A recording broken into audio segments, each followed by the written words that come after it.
Hey everybody, this is a clip from the latest episode of The Randi Rhoads Show. If you want the full episode, you can watch live on Free Speech TV, Dish Channel 9415, DirecTV 348, Sling, Roku, and Apple TV. Mary had a little man. The fault. We believe that all men are created equal. To the magnificent mosaic that is America. From radio beacon to radio beacon. I have a dream today. Change has come to America. Believe me.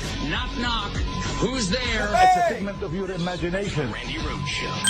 Turn up. We're learning of an enormous immigration raid in an area about 40 miles east of Jackson, Mississippi. Associated Press is now reporting immigration agents arrested 680 people at a food processing plant there. Anybody know the name of the town? Morton. Morton is the home of one of the largest chicken farms in all the country. The chicken production houses there are the lifeblood of the economy in tiny Morton, Mississippi. And for years and decades, immigrants have worked in those facilities. If you were looking for a target to go to try to round up a bunch of people who were hard at work in the chicken processing plant, personally could think of no better target than the chicken processing plants in Morton, Mississippi. So away they went, and they just arrested hundreds and hundreds of people. Largest raids in about a decade. So there you have it.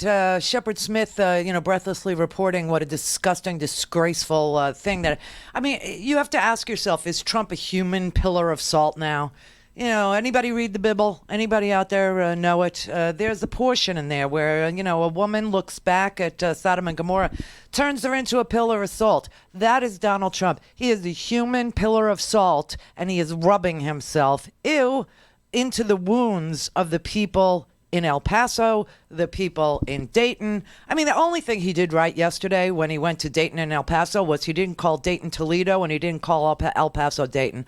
Other than that, I mean, he is a human salt pillar, and he applied himself, directly on the wound of the nation, and the nation is hurting.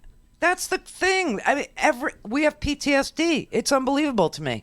I mean, people don't go to a movie theater anymore without first locating the exits. It used to be just the plane. You located the like what good was that going to do you anyway? I'm just going to jump out is what I'll do.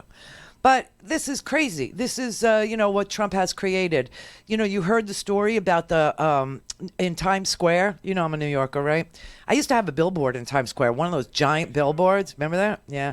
That's a great story, though. I walked to the corner to see it by myself because I didn't know what I would find. I didn't know how my face would look on a 40-foot poster.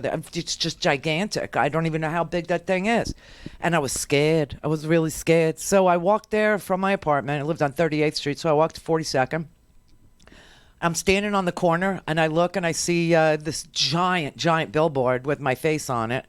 And I look at a random stranger, and I said to him, hey, that's me. And he looked at me, and he looked at the poster, which obviously was airbrushed.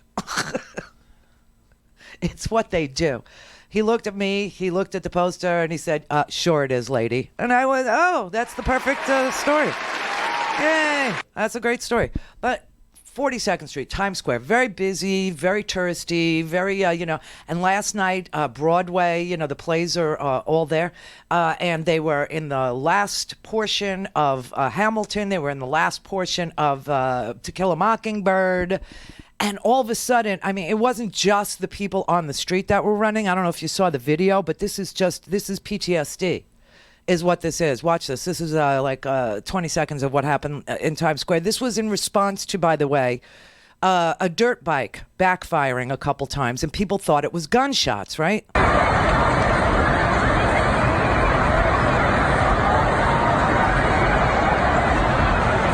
kidding me.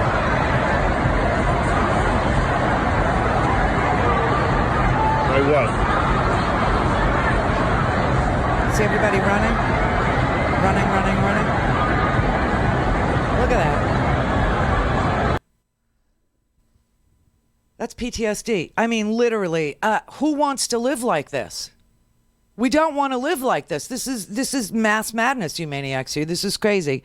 And so now, of course, Fox News is the solution to all of this, is to surround the movie theaters. Now we have to surround the Broadway theaters. We have to surround our schools. We have to surround our malls. We have to surround Luby's. We have to surround the Waffle House. We have to surround all of our concerts now. We need an outside perimeter, an inside. Also that 32% of America can hoard all the freaking assault weapons. I mean, it is just a sick situation. But let me tell you, people were injured in that. That's the story that I didn't hear get told. But people were injured. A 12-year-old girl was she broke her wrist because she was running. People are literally running right out of their shoes.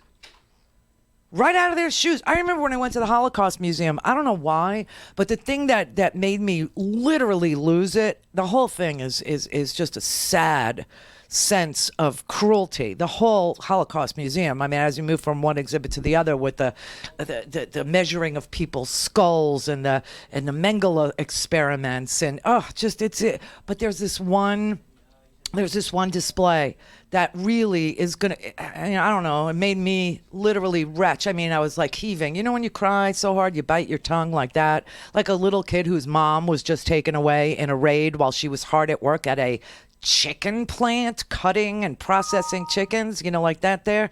Yeah, like crying like that. So I had that what Oprah calls the ugly cry. I had it. It was all the shoes.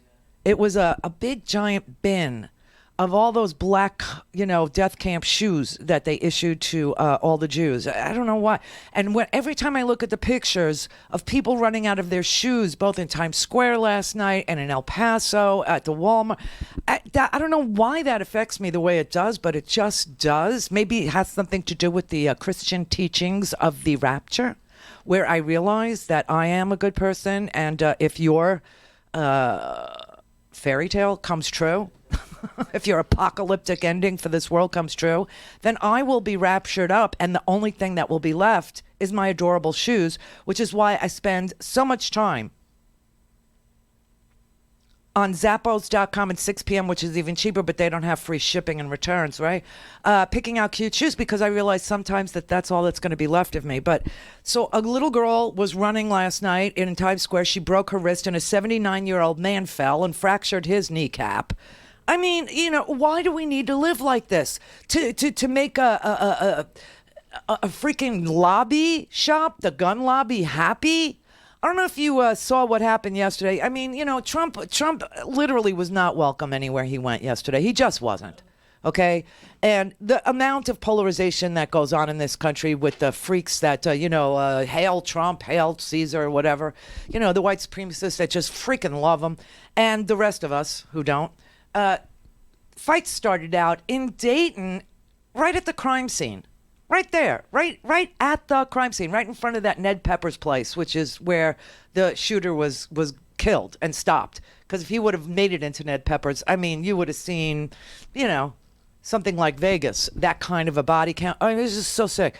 Anyway, they were fighting there before he even got there. And then, the only time that Trump actually met with any of the legislators, from the mayor, Nan Whaley, who's making so much sense that everybody is falling in love with her, and Sherrod Brown, who also, Sherrod Brown was going to not show up to meet the president. He didn't want to, but the mayor of Dayton asked if he would please, accompany her.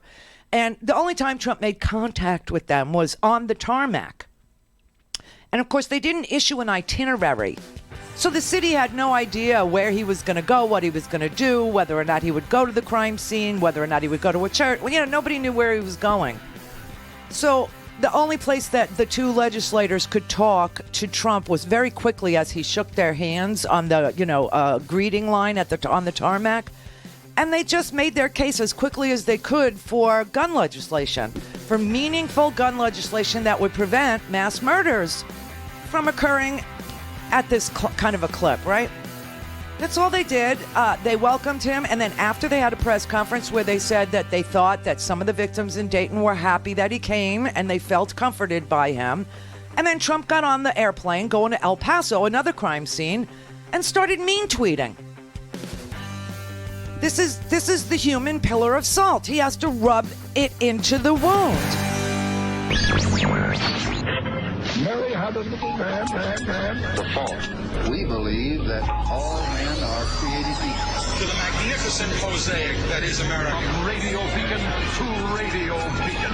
I have a dream today. Change has come to America. Believe me. Knock, knock. Who's there? It's a figment of your imagination. Randi Rhodes Show.